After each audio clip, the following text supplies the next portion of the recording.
Welcome to the You Need More Money podcast. I'm your host, Matt Manero, coming to you from our studios in Dallas, Texas, where I always bring you people who have done it. I'm not talking about wannabes. I'm talking about people who have achieved, who have mastered the game of money, who are willing to come into my studio, give you tips, strategies, stories, and then at the end, sign my booth. So today I've got Holly Signorelli with me. Holly is the money therapist. Welcome, Holly. Welcome. Thank you. You happy to be here? Yes, I love everything about your brand.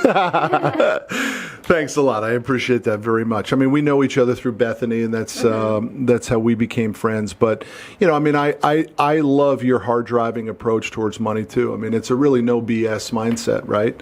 That's right. Yeah. People are so afraid to talk about money. It's a big problem in the entire planet. Mm-hmm. It's the only thing that I can think of, really, because we have political issues here in the United States right now, but I'm talking about globally. Everyone has this feeling, at least 90 to 95% of the population on the entire globe feels like there's a lack and fear of money, and it's like something that we all have in common, but it's a negative thing that's in common. Yeah, it's the thing. It's the thing we should all be talking about. Nobody wants to talk about it. Right. Right. We should feel good about money. We should be like. I love how you post things. Like you talk about the money that you make, and I don't think it's like an arrogant thing. People think it's arrogant if you talk about money, but it's really not. It's like money is just a thing, and that's what people have. Yeah. If people understood that money is just an exchange, then they wouldn't take it so seriously. Well, I think money wants to be submissive. It wants to be controlled. And most people don't know how to take control over it, so it controls them, right? But the reality is when you control money, it rolls over for you. It's like your dog at home. It rolls over, it gives you its belly, and it wants to be petted. It literally wants you to control it. Yeah. But if you don't, it will just eat you. It'll control you. Yeah. And I know in your career as a CPA, let's go back a little bit. So give the audience a little bit about your background. Well, I've been in the finance world for my whole life. Like even when I was a teenager, I wanted to be a CPA, and then a few years into that, I became a financial advisor, mainly because I was seeing tax returns that had no correlation to, gains or the tax ramifications and things like that. And I also did grow up in a really great family where we were not rich at all. It was one income, 4 kids and 44 foster kids that we had. Incredible. Not one at a time. Incredible. So we were not rich by any means, but we never had money. We had everything that we needed, and my parents never talked about money in a negative way. They felt prosperous, not because money isn't necessarily what makes you prosperous. Money, again, is just an exchange so that you can have the things that you want. And they felt like they had all that they needed. What does your dad do for a living? He's retired now, but he's a badass electrical engineer. Okay. So, working for like Cisco, doing like amazing things like that. So he had a good career. Mm-hmm. Now he's got a pension, all that sort of stuff. So actually, your experience with your parents is not. I mean, they're taking care of themselves financially. Oh yeah, right? Absolutely. So even if there was just one income and a bunch of kids, they always saved every month. Yeah. And they were, did not have debt. Yeah, so that's opposite of mine, right? I mean, my mom and my mother-in-law love them both to death, but neither of them did well with money, and they're basically living off Social Security. Yeah. And that's a pretty tough way to go. Yeah, that is very tough. It's when I'm working with a client like that you're having to work with what they have. It can be really challenging. Yeah, my mom lives on $1,300 and some odd dollars a month, and my mother-in-law has about $1,800 a month coming in consistently, right? So my mom is fortunate that she doesn't have debt on the house that she lives in, and she does have a part-time job that throws off a little bit of cash. But you're talking $2,000 a month for the rest of your life. I mean, you're not going to Paris. You're not driving the country in an RV or riding a Harley with your boyfriend. I mean, those dreams evaporate if you don't get the money situation right. Yeah, that's right. And, one of the things that I've been really studying lately, and with my book that I'm working on right now, and it's got a little ways to What's go. What's it going to be called? It's called The Wealth Fulfillment Formula. Okay. And then the tag is A Love Story About Money and Courage. Oh, there you go. Yeah. I like that. Because what I've been really understanding is a lot of this has to do with the brain. Our brain is it doesn't really have our best interest in mind. And most of us have bad money stories. And some of us have bad love stories, right? Yeah. But if I told you, like, if I was single and I said, you know what, I don't know if I'm ever going to get married, you would tell me, hey, if there's somebody for everyone, people would encourage you. But if you went to somebody and you said, man, I'm really having a bad month this year, my money's bad, they would start telling you their money story too. Their pain side. Yes, and this is a scientific fact. This part of your brain, and we won't get too technical about this, when it remaps your brain when you tell yourself something. So when you tell your story, your money story, even to yourself, complaining about it or to other people, your brain will remap itself accordingly and take away the creativity that would give you great ideas to make money. Yeah, totally. And this would apply to anything else, but we're talking about money today. Yeah, that's an interesting concept. Go deep on that one. That's cool. Yeah, it's like a symbiotic relationship is what I call it, because when two people come together and they fall in love, what happens? The two become one. Look at you with all these love things. I know. I see it on Facebook. You and Ray got a love story going on. Do. I mean, really. Have the real deal. That is definitely for sure. You hit the lottery, you two guys, right? I know. It took a while, but it's a good life you guys got going. We got married in our 40s, but sometimes that's the best time. But truly, not to belabor the point, but I see the love that you guys have. And that adds so much strength to whatever the challenges are, right? Yes, well, and that's interesting because one of the things that I'm writing in my book is that I have never seen a client fall in love, and we're in that beginning phase where you're just deeply in love, that doesn't make more money. And you know why? Because love is the most powerful vibration that there is, and it negates all negative energies and all resistance. And then suddenly these clients will be coming up with all kinds of wonderful new ideas with their business. Yeah. Or maybe they just take something that's already good and make it better because they're not in that negative zone. Yeah. So see, it's really, we talk about mindset a lot, but really that word's been overused, and when you overuse a word, then it kind of loses its meaning. So that's why I'm saying, like, when you can compare things to like love, then it's the same thing with money, because money is a thing, right? It's a thing, but it's also a thought, and thoughts are things too. Yeah. So if you want to have a symbiotic relationship with your money, you need to tell a better story.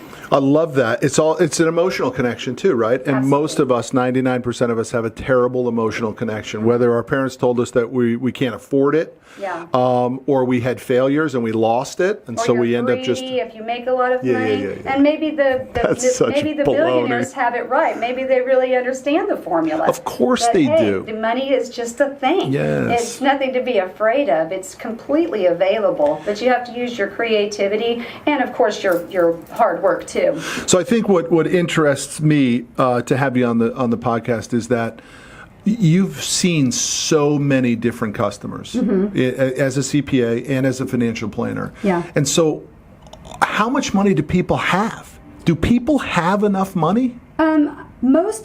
Right now, I actually changed my CPA practice to have less clients and bigger clients now, just because I've done it for so long. So I feel like as you grow with your clients, if you're going to be at the top of the top, you got to be at the top of the top clients as well. You move up the food chain.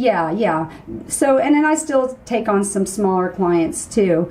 But, this is a very prosperous place. But I think what really is the problem in general with money right now in our country is that ever since 2008, people have started just spending every dime that they have.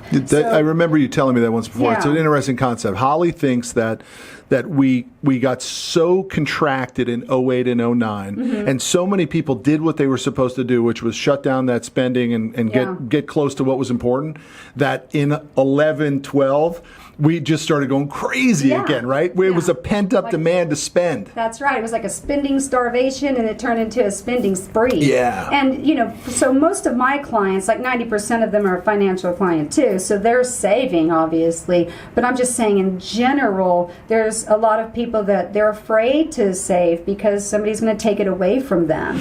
But I have this theory that the money is moved. And the only data point that I think needs to be told about is when I graduated college in 1991, to be in the top 1% of earners, you needed to make $100,000. Right. Today, that number is $384,000. Yeah. So the money has moved, and the big question is, have you moved with it, right? So many people are still chasing these old numbers, whether it's $1 million in retirement, whether it's $100,000 a year, whatever that is, it's totally false today. The number is much higher. Yeah. So what are you seeing with your clients? I mean, are you seeing people making $500,000 a year, $1 million a year regularly absolutely. now? Yes, yeah, absolutely. It's just more like the 10%, you know, of people. That's why I say like 90% of people, if they're making like 250 or 300 or even $500,000, sometimes they're just spending all of it, or even owing taxes, or even having debt. Just like we talk about with the lottery thing, where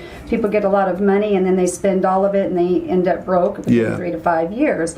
So if people would again think of money as just a thing, and not personalize it so much, then they would be saving more and paying down debts and still having the time of their lives. Just because a lot of people don't even really want to even do a financial plan. They don't even want to do the numbers to see what they should be doing every month. Yeah. And even with people that have a lot of money, they can be the ones that are the most scared about it.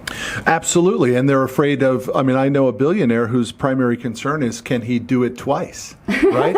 Does he think it was a one-shot wonder that happened? He really has self-conscious issues about, is he capable of pulling it off a second time? By the way, unbelievably aggressive in wanting to do it. This guy isn't coasting at all, right? But he's scared to death. Was it luck?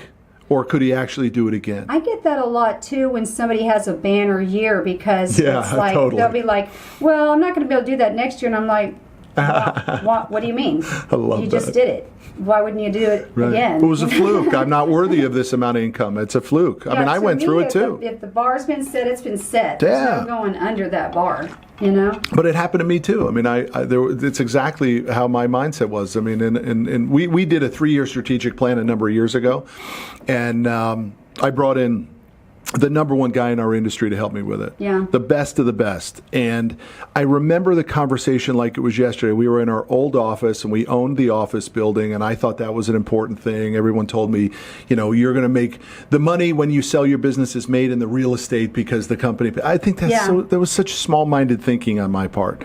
But I remember walking in the parking lot. We were talking on the cell phone, and he had done the analysis, and the number at the bottom was so big, I said, your numbers have to be wrong. It's not possible that we could earn that kind of net income in 3 years. Oh, yeah? Wow. I said it's totally impossible.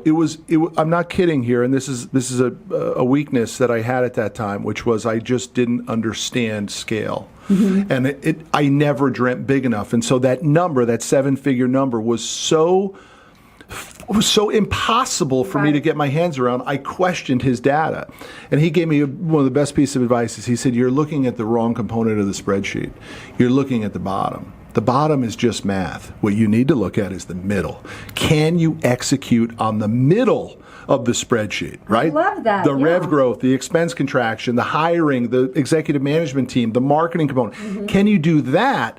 Because if you do that, it's just a formula. So did that change for you because it was like an actionable step for you to be like, okay, can I do this? Like it was action on your part? Up to that point, it was all done on a wing and a prayer. Yeah. And so to see it in writing, whether it's a budget, whether it's a business plan, whether it's a financial planning plan, whatever, you need to begin, because most A-type personalities who can achieve want to climb the hill, but they never drew the hill.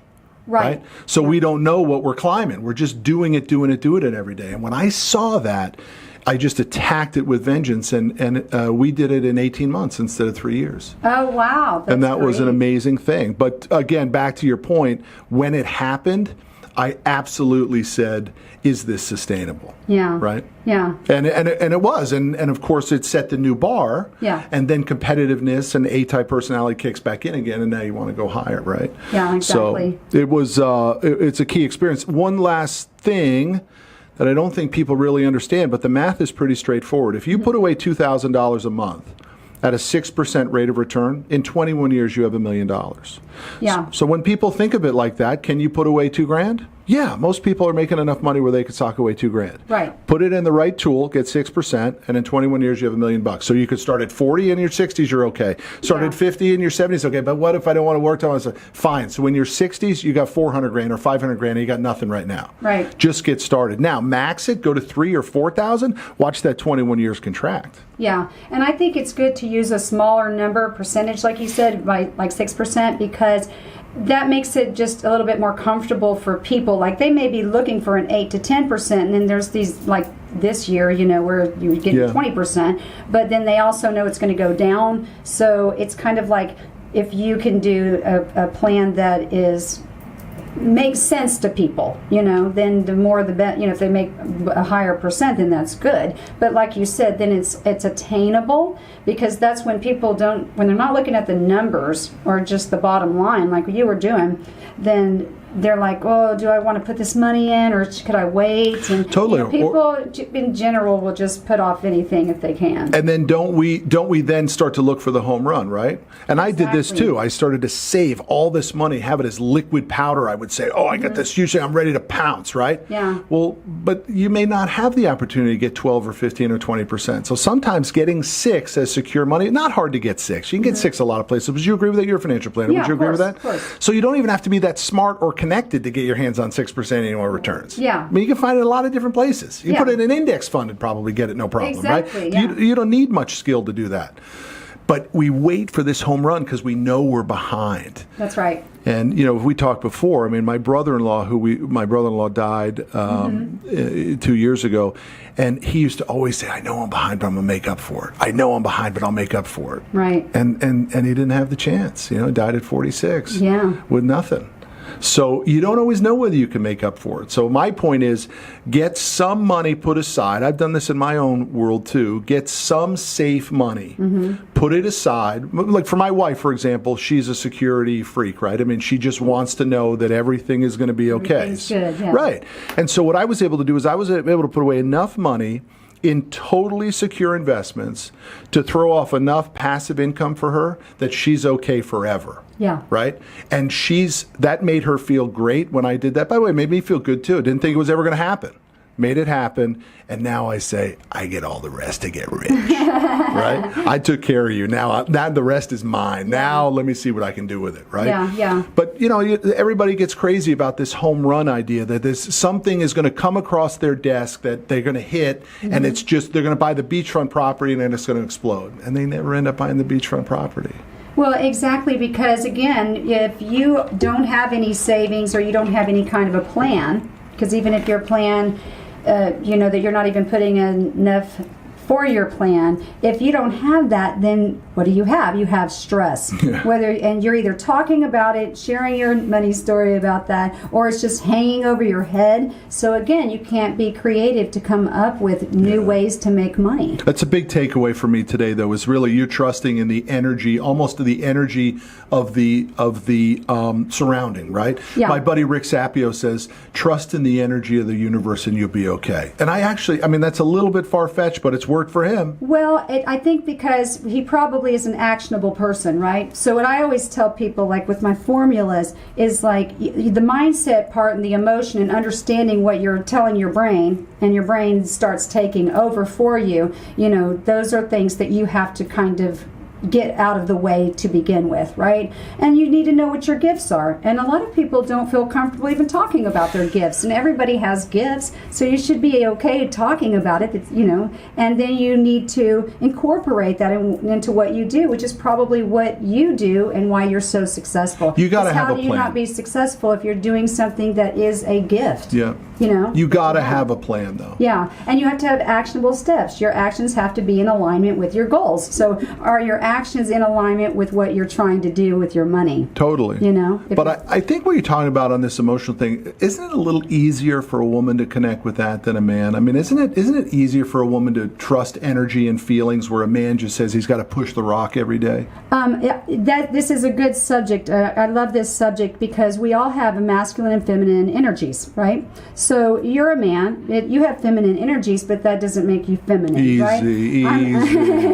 I'm a woman. I have masculine energies, but I'm not a man, right? But we have to support both sides of that. So the typical stereotype of a man would be that they're just going after it, not caring. Whereas I look at you and the things that you talk about, you're a go-getter, but you seem to care very much about people, or you wouldn't waste your time. It changed for me a couple years ago. Yeah. It really did. I was a killer. I was only out for what was in it for me. I had to get to that level that allowed me to actually look back and say, okay, I'm not the fat kid. I'm not the kid whose adopted dad called him stupid, you don't have idiot, to prove moron. anything to anybody. I can accept. Yeah. I can bury all that stuff and get to terms with all that self-worth and self-esteem stuff, and actually start to believe that I have achieved something. And that was a major. When that happened for me, everything changed in this company too. We called it the torch. It happened in 15 and 16, where we just blew this place up. Yeah. And we have people that work for us today that would never work for the old company. Mm-hmm. And when we tell stories about some of the horror stories, like one time we were in this studio set up differently, and I was doing the radio show, and we constantly had audio problems, and the sound guy he just couldn't get it right. And so we prepped and prepared all week, and I said, okay, this time we're going to have it perfect, right? First segment, it was all jacked up again. And I literally flipped the desk in this room. I flipped the desk. We had mics that were mounted to the table. Yeah. I ripped the mic off the table. I smashed it through the flat screen, and I threw it at him. Oh, wow. In this office right here. Can you imagine that? No, I can't. I walked out that door, and by the way, it was a live radio show. Walked off the radio show. I walked outside. Everyone was looking at me like, wow, this guy's become a freaking maniac. And I had become an absolute maniac. I had lost all self-respect for others and for myself on my quest to achieve. And I knew that day it all had to change. Yeah. And I went on a mission to do that. And I think we have successfully done it. It cost me a lot of money. Right? Yeah. Revenue dropped. I lost 7 good producing salespeople. Oh, yeah. We got ridiculously connected to mission statement and core values, and we're an unbelievably better company because of it. Rudy, you weren't quite around when that happened, were you? I was here, but I was freelance. So I wasn't here. So you didn't quite care enough, right? Yeah. I think somewhere there's that video on one of these servers. Somewhere that video exists. I think we deleted it a long time ago. Did we delete it? All right, good. That would have been an HR issue for sure. But I mean, I'm not afraid to talk about it. I mean, I don't make any apologies for it either. I mean, people got to do what they got to do. You got to go. If you're going from zero, you got to get to someplace. Oh yeah, absolutely. And I think it's okay to be selfish about that. Yeah, it is. I mean, you know, what if you were at a different place and you wanted to get to a certain income level and you were kind of putting yourself first? I don't see anything that's wrong with that. I completely agree. Now, in your marriage with Ray, you guys must have clarity on that, right? Oh yeah. Well, and because I do the wealth strategist stuff, so it's like I'm going to set up all kinds of documents, and we know things. And a lot of people don't do that when they get married, and if they would just have the conversation, then everybody would know exactly what's going to happen if whatever happens, totally. right? Absolutely. And then you don't have to worry. And all the time, I see clients, they get married and they don't do these documents, and then guess what? They're stressed because your mind gets the best of you. If you don't know any outcome, nobody gets married to get divorced, right?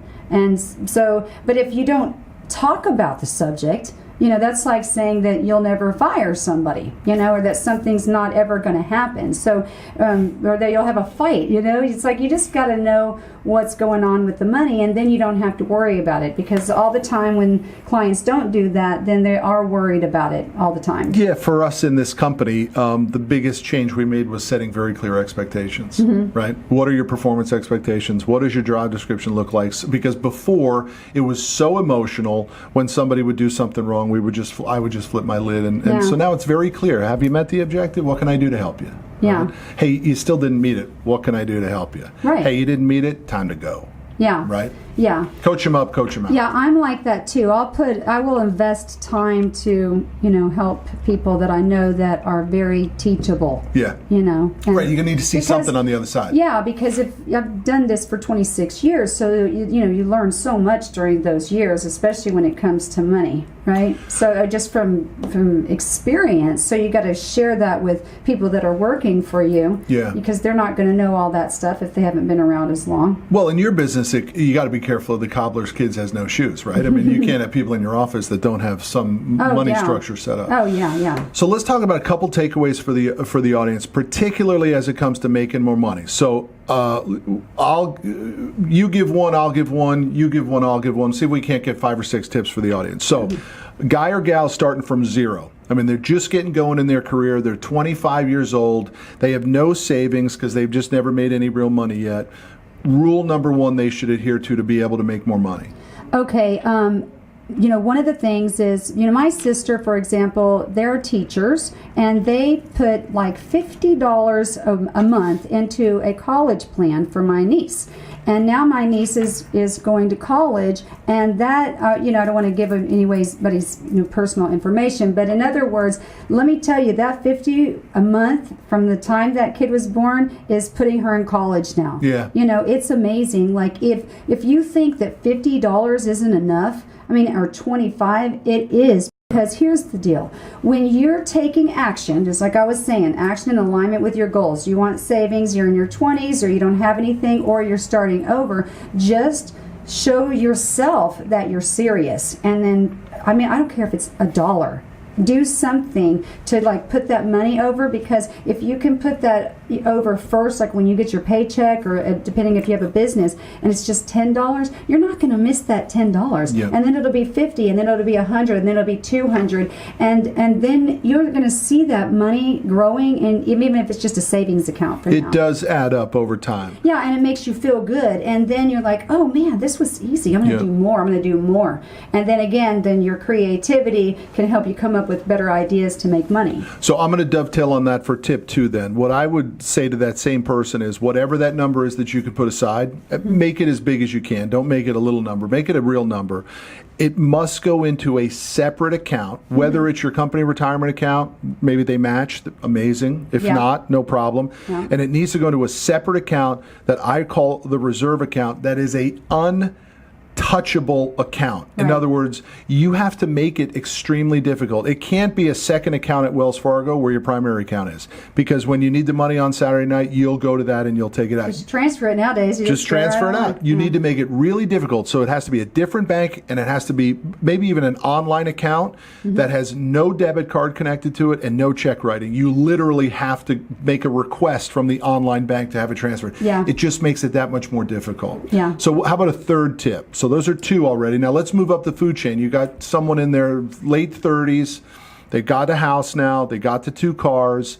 They're doing okay in their career. Their wife or husband maybe isn't working, and now they got to put away for college, and they got to try to work out the debt situation on the big house and cars. Yeah, interestingly, the 30s is the most complicated because there's kids involved and all kinds of expenses, braces and cars and things like that. So it's just that, that saying about pay yourself first, like you have to do, like you said, the 401k is the best thing out there because they're doing the match. And you've got to do some kind of a financial plan, because you need to know what the numbers are, and it's not difficult. I have very intensive software that can put everything in there, and you can adapt around it, and then you can know exactly how much you need to do. Is that software on your website, or is it something they need to contact you to get that? Yeah, they could contact me to do it. Yeah. How would somebody get in touch with you? What's the best way? Well, my website is themoneytherapist.com or Okay. Holly Signorelli, but then the word Signorelli throws people off. So themoneytherapist.com. Moneytherapist.com, yeah. Exactly. So my tip would be, tip number 4 for that person is, I would say that would give yourself a real false positive checkup. Do you really think you're doing better than you are? Right? Just because you got approved for the big house and the nice cars and all that sort of stuff, are you really earning the appropriate amount of money based on the spending habits that you have, right? Yeah. Because that guy or gal could be in that $500,000 a year income, and after taxes, 40%, no state income tax in Texas. But if it's California, it's a different ballgame. Maybe you're paying closer to 50%, right? Yeah.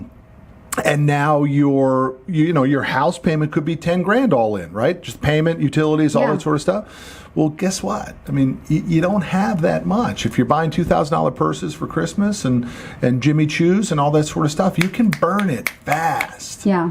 So are you living in false positive would be my tip on that. Now let's go to, I'm 55. Mm-hmm. I've moved up the ladder, but I've capped. Mm-hmm. And I'm behind. What does that person do? Well, that's kind of a tricky question. Typically, the people that I'm working with in their 50s are continuing to make more money. I mean, because the thing is, sometimes there's a stereotype that when you get to a certain age that, you're not as... what's the word I'm looking for? Well, you're out to pasture? Yeah, because here's the thing, though. It's like, if you're doing something that you love to do, hopefully, especially, once you get older, that you're not stuck into something, then you should be in demand and being able to make more money because of your expertise. That's a good call. Yeah. But there's a lot of people that never skilled up enough to actually get there, right? I mean, they made a career out of not getting fired. But I've known a lot of people, whether they were clients or friends or whatever, that let's say that they got a divorce, so they might have gotten some money from the divorce, but it's still nothing that they could retire on. And then you have a lot of women that does happen to, that they're out of the workforce for so long and they can't really get in for more than 10 or 15 bucks an hour. But I also know a lot of people in those kind of situations, and it might have been that something went bankrupt, because we were talking about this earlier about how, like with the phone booth, about how things are become obsolete. And I've known people that were millionaires that basically overnight lost their business because of things like regulation, iTunes, competition, employee leaves with key accounts. But you can start over like at 40 or 50, because we're living longer now, okay, and healthier too. So if you're 40 or 50 and you're thinking, oh man, I don't have enough money, you have plenty of time. And there's lots of things to do. Like, there's a test online. It's called a Gallup test, and you can answer a bunch of questions. It's scientific, and it will tell you what your 5 greatest gifts. Yes, it tells you what your superpower is. Exactly. And then probably when you take the test, you'll see, you'll resonate with it, because you kind of know what your gifts are, but everybody feels like, oh, I shouldn't be talking about my gifts. And then take those gifts and do something with them, because you'll be able to make money that way, and probably more money than you ever have. Most of my clients that are millionaires, that started in their 40s, because they had come into their own. So even if you're starting something new, that still applies, because you're probably starting something new because you've come into your own. I love that. So, I mean, I would say to that same person, this tip 6, I would say, never give up on the opportunity that you can fix your money situation. I would also say that never give up is a little bit of a false nomer. Some things you do need to give up. I mean, sometimes we do have to take a step backwards to take 2 steps forwards. I remember I put myself through college working for moving companies, moving boxes, very manual labor. And I remember moving this guy into this big, beautiful house. And I said, what do you do for a living? And he said, I'm a doctor. And he looked in his 70s. And I said, wow, you've been practicing for like 30, 40 years? He's like, no, I've been practicing for 20. I went back to school in my 40s and became a doctor. I had a client that did that, yes, and extremely successful, And I remember thinking at the time, oh my God, that's a lot of years, It's not like going to get a certification, but it totally worked out. So I would challenge that person in that 55 range who's behind and they're starting to think, well, I'm never going to get rich. I would tell you, change that mindset. I would also say to them that at $2,000 a month, you have a superpower that as a side hustle, you can make $2,000 a month. And the other thing, too, is, again, having the conversations about money, because the stereotype is that a lot of people believe when they get to a certain age that they can't do something bigger or they can't be successful successful because somebody's going to want to work with somebody younger, but that is not always the case. And that, and again, is a mindset, because this really comes down to what is your money story? What are you telling yourself? If you're telling yourself that, oh, I can't get a better job because I'm 55 now, then you're not going to get a better job, because you've already told yourself. And for the love of God, please do not go into conversations with people having a negative story. Cut them out. Do not. You have to be strong. If you want to be successful with money and you want to have money and build money, then do not engage in any conversation with anybody who's telling a negative money story. It's just going to bring you down. Look, I play poker with these guys second Tuesday of every month for the last 13 years, and I'm the youngest guy by 20 years plus. Yeah. These guys are all in their 70s. And when I was telling them about the new book coming out, you could immediately sense the energy change at the dinner table, right? So What was it then? You could see the guys that were super well heeled. All they want to do was talk about the book and strategies that were in the book, and whether they agreed with them or disagreed, right? Yeah. And the guys that were in false positive in the middle, making good money, they shut right down. And the guys who were way behind and had given up said, "Can I take your plate? Right? Let me go clean the table." They completely So disengaged. they didn't even want to hear anything about Totally your book. terrified of the concept of money. That's why they never made any money. Yeah. The guys in the middle who were in false positive and still spending everything they were making were scared to death, but they were listening. Yeah. And then the rich guys at the table, they ate it up. Yeah. All they wanted to do was talk about the concepts and strategies. So Yes. doesn't that play out everywhere? I mean, that It poker does. table is exactly how it works at a dinner table anywhere else. Yeah, it does. Think about it. It's like if you go to a concert, then everybody's there for the same artist, right? So for that reason, everybody's jumping up and down and they're having a great time, right? But then think about the opposite of that, where people come together for a riot. That is, it's the same. It's the equal and opposite, right? Do you want to be with your money story around people that, not that you shouldn't be around somebody that doesn't make money, Totally. but I'm talking about money, more of a money story, because you could be a teacher or an artist and not make a lot of money, but be completely content. Yeah, and that But teacher be may have around great those strategies. people- yes, but be around those kind of people, because when you're around abundant, let's just call it abundance, money's just a part of abundance, then you're going to feel so different than if you're talking with people that have a negative story, or people like that you just said, that you were talking about a book and they didn't even want to. They defaulted right back to their Yeah, comfort zone, and some are exactly. comfortable talking about, some weren't.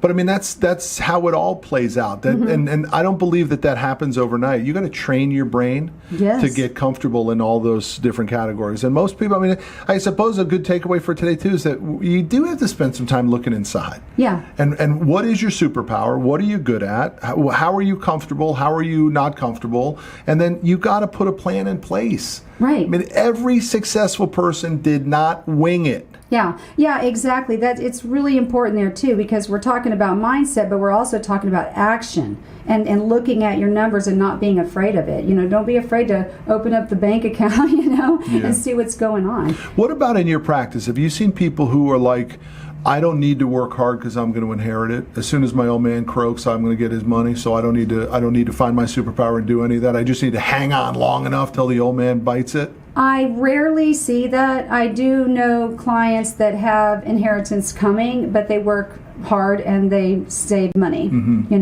because just because somebody says you're going to have an inheritance, you don't know what's going to happen to that person, and they may need all of that money, and I've seen that happen too. Yeah. So if you have an inheritance coming, that's great, but you should never rely on that, ever. Yeah, no doubt. Ever. And that guy People who's live probably longer. doing it. They could get sick, and you never know. Dude, Yeah. long-term health care insurances, or just long-term care, can burn through it. Oh yeah. $10,000 a month is not a big deal. Yeah, and do you can really want to burn be it. dependent on, something like that? I mean, if you have a trust that the money's already sitting there and it's for you, that's great. More power to you. But I've known people that have that still, work because Yeah. they love what they do. I guess the person who's living like that isn't coming to you for advice. No. Anyway, right? They're just sitting around waiting for the old man to die. All right, Holly, thanks. Always a pleasure to see you. I respect you. I appreciate you coming in. We only got one thing left to do, and that's sign the booth. Yeah, sign all the right, booth. let's All right, go sign the do it. booth. All right, just anywhere I want. Yeah, give us 1 sec. I'm going to close the Okay. show. So, guys, All right, thanks for all right. listening. We appreciate you very much. I'm Matt Manero. Follow me on all social media platforms at Matt Manero. Holly can be found at themoneytherapist.com. and most social media at Holly Signorelli, right? Yeah, yeah. Okay. Thanks, everybody. Till the next time we talk. See you down the road.